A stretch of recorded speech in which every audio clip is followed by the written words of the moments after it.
Hello everyone, welcome back to Table, Harvest, and Heritage. And today I'd like to pass down to you how I built my Bato bucket for my garden last year. They were a tremendous success and it just worked out so easy. So the bucket that I use is a Hyper Tough brand. I like this because the bucket is already black, it's durable, I can reuse it from year to year. The lid is, and it's a square bucket, and the lid is durable as well. And so this is a pretty good bucket, and for the investment that you put into this bucket, you can get it back year after year. So I'll show you my Bato bucket from last year, and I'll show you what I'm going to do different this year to make it a little bit less expensive. So this is my Bato bucket from last year.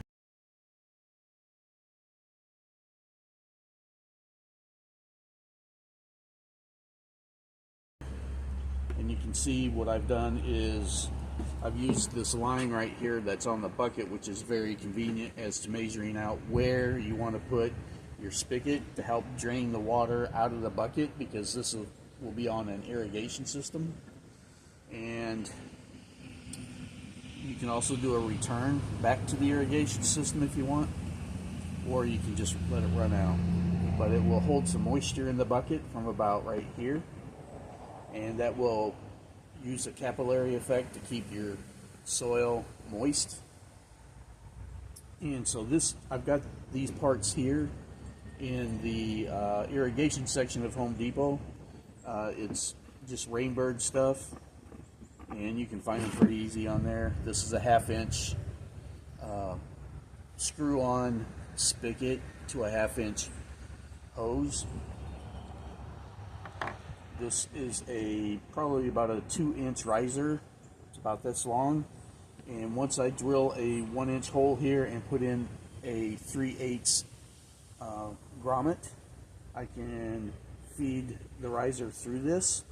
And I've got one of these spigots on the inside pointing down, just like this one is pointing down, and that keeps my soil and my perlite from coming through the system. Okay, so it's like that. So on the inside, I don't know if you can see that, but I've got another one right here, and I've got a filter on it as well. The white stuff that you see is perlite from last year. I'll be washing this out before I use it. But now on the lid, what I do is I drill a hole here so I can put in my watering irrigation spigot right in here. I've got basically a 4-inch square cut out of here.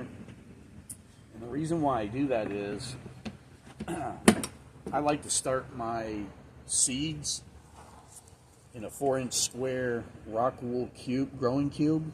What I like about these is that you can fill this little hole up with soil, put your seed in there, and then put it in a watering tray, and you can get the seeds started.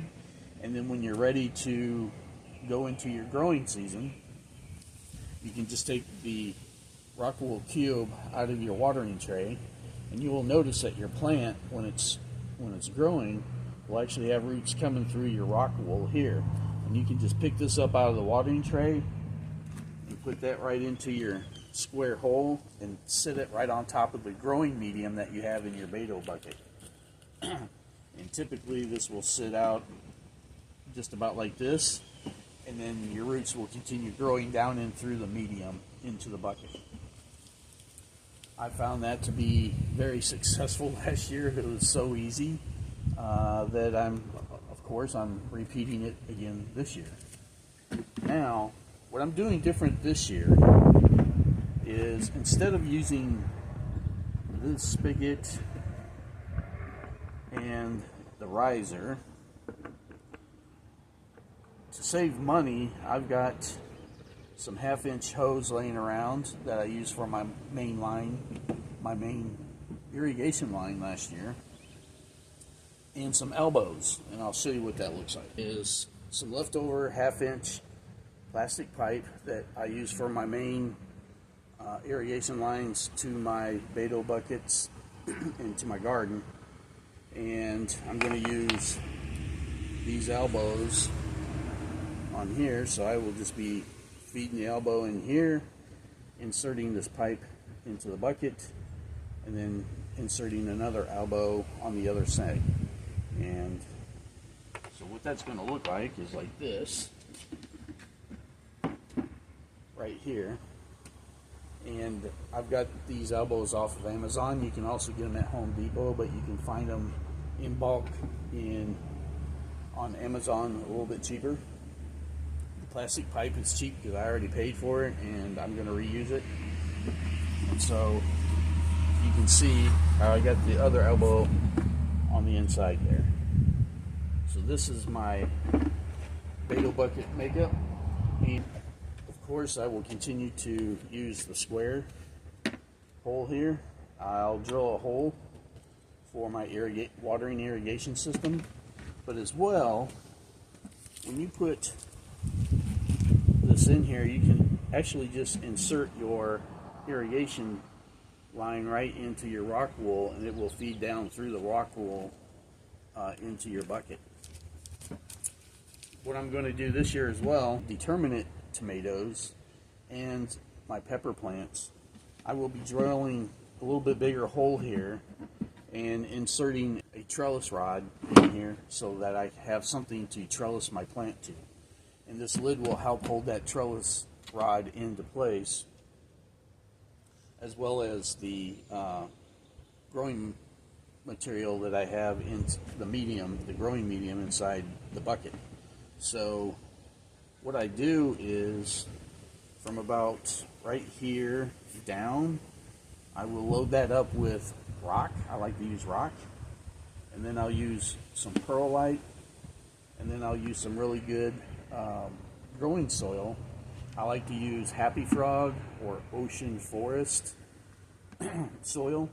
Now we'll put that in the remainder of the bucket until it comes up to the top of this, where I can just take my growing cube and insert it into the square, and then it's there.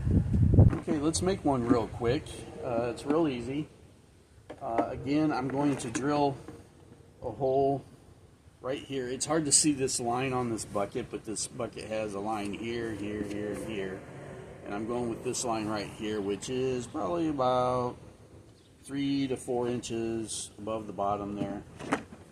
You just want enough room so that when your elbow is inside, that it doesn't touch the bottom. But even if you just want it to hold enough moisture there to keep the capillary effect going. So I've got a 1-inch drill bit here, and when you drill a hole, when you're drilling in plastic like this, you want to run the drill bit backwards like that instead of forward. That way it doesn't split the plastic and it makes a much better hole. So it's going backwards. I got my hole drill right there. I'm going to center it. Okay, that looks good. And I'm going to run it backwards.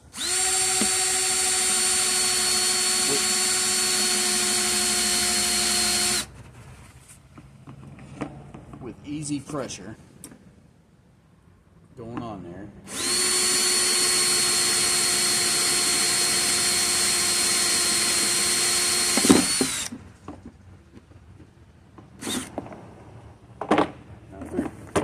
So now you just kind of get rid of some of the frayed stuff right there if there is any, and you got your nice little 1-inch hole right there. Take your rubber grommet, so you just put it in there any way that you want. Some grommet material is harder to do than others. You just kind of feed it in there until it pops in.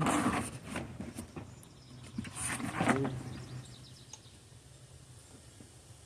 Then you just kind of work it in. So now I've got my grommet in there. Okay. take my tubing and one of my elbows, just start working that tubing onto. Do this. Once you got the on there, you go in from the inside, feed your pipe through there, just like that. Take your other elbow, hold it from the inside, the other elbow from the inside, and just feed in. Do the next one, and make sure your elbows on the inside and on the outside are pointing down. Right. And so earlier in the video I said that I fill this up with rock about right here. So the rock will cover, will come up and cover the elbow inside, and will act as a filter so that the perlite and the soil doesn't work its way down. And the elbow is pointed down so the perlite and the soil can work up into the elbow and leave your. That's my Bato bucket build, and I hope this helps you as you go along and garden, if that's the thing that you do. And then I also ask, because this is table harvest heritage, pass this knowledge down to somebody you know, to your kids, to your relatives, to your best friends, to your neighbors, right? Grow your own food. It's really easy.